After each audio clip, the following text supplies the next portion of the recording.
Shabbat Shalom. Shabbat Shalom. We have more light.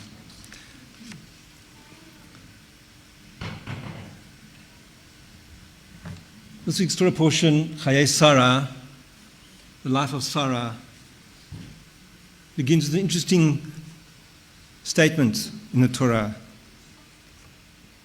The parasha begins, "Vayu Chayei Sarah me'ah shana ve'esrim shana ve'sheva shanim shnei Chayei Sarah."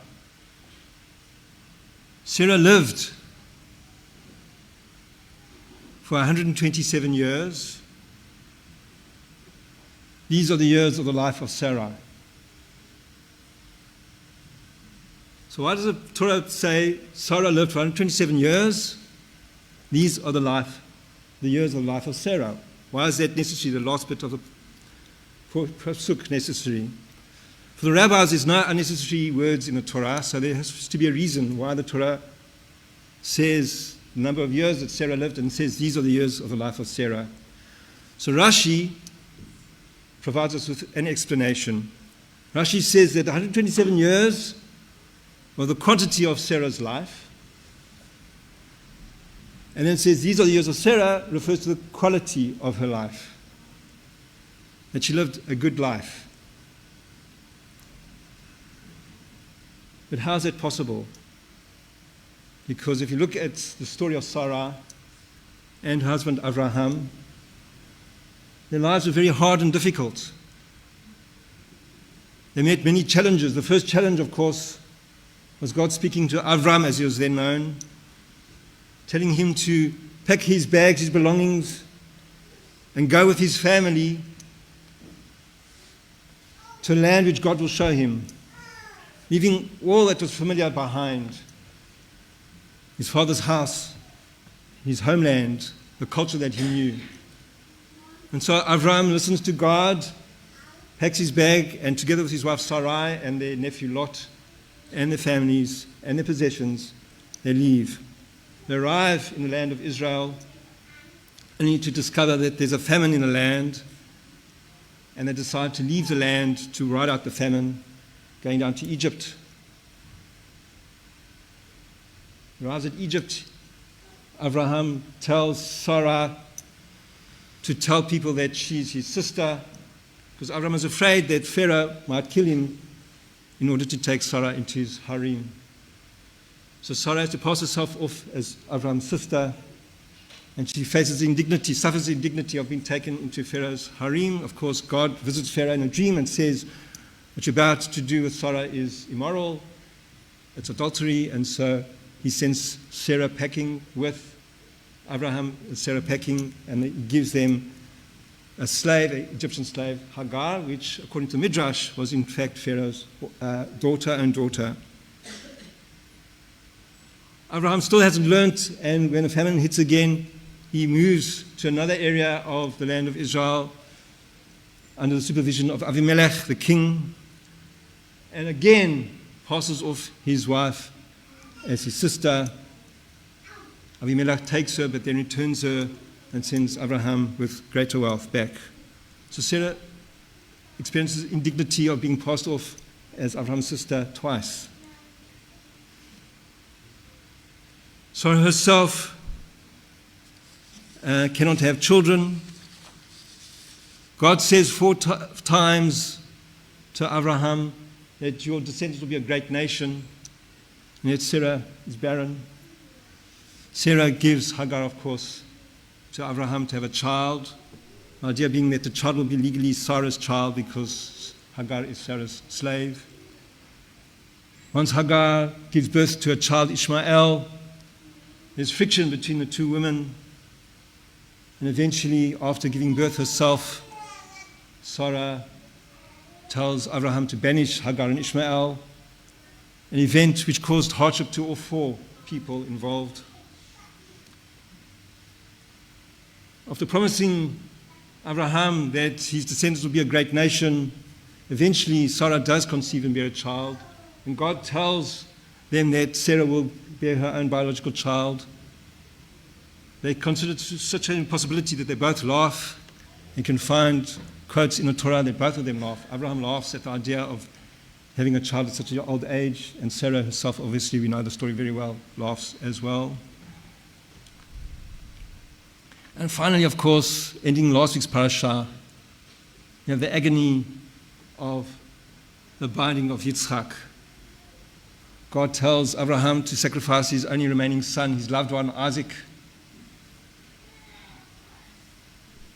And when that does not happen because God stops Abraham, and instead Abraham sacrifices a ram, Abraham goes back home with his 2 servants, and Isaac doesn't return home with them. And the very first verse of this week's Torah portion, we learn about the death of Sarah. So there's a midrash that says Sarah knew something was up. When she sees Abraham returning without Yitzchak, she dies of grief. So how can a life be a good one if that is the case? Sarah dies and Abraham has to negotiate to buy a piece of land to bury his wife. And it says, after Abraham buries his wife,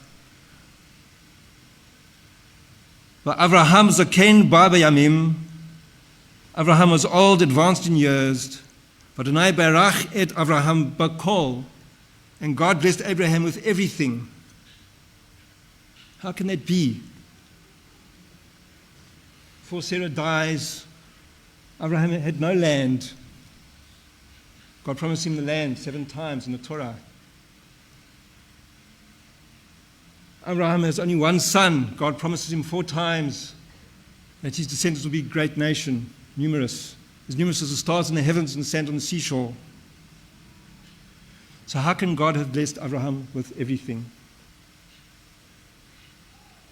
After Sarah is buried and Abraham mourns for her the appropriate time, he looks to the future, understands that his own immortality, he's just lost his wife and soon he will also die. He's advanced in years.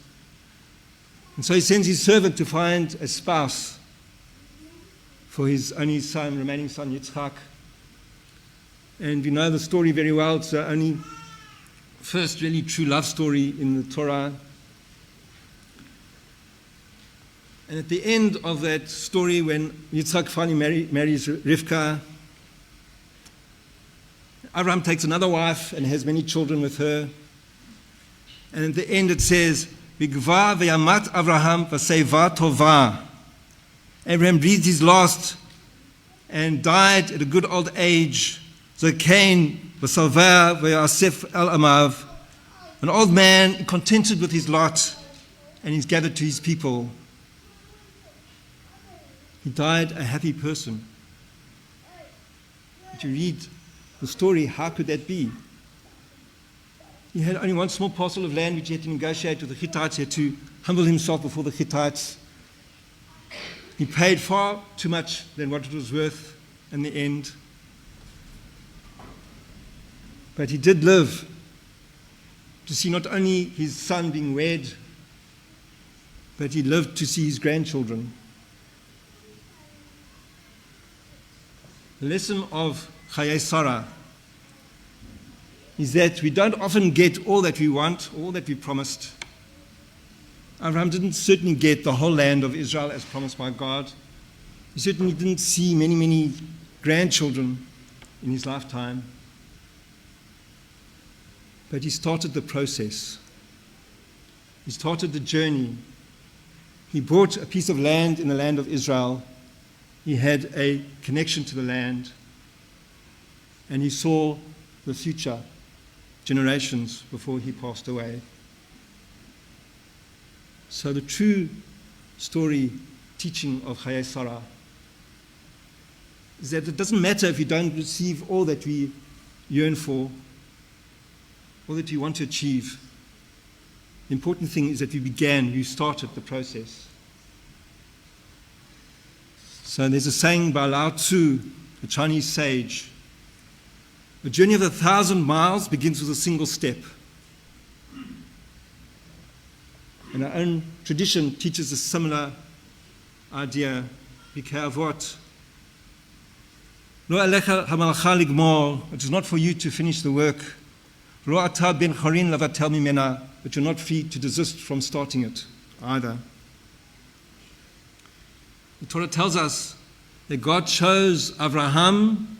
Why? Because Abraham would instruct his children and his children's children, his household, they come after him, that they observe the ways of the Eternal, to do right and justice, in order that the Eternal bring to Abraham all that God promised him. It's our task to begin the process. When our time is up, we need to hand over the baton to future generations. The Shabbat is the Sherman Shabbat. Remember the legacy of Rabbi Sherman and Bertha Sherman. And we continue that legacy. Thus they live on through us. For our own selves, once we start the process, that should be sufficient. If we know and are comforted by the thought and the knowledge that our children and their children will continue the legacy, the traditions, the values which we teach them.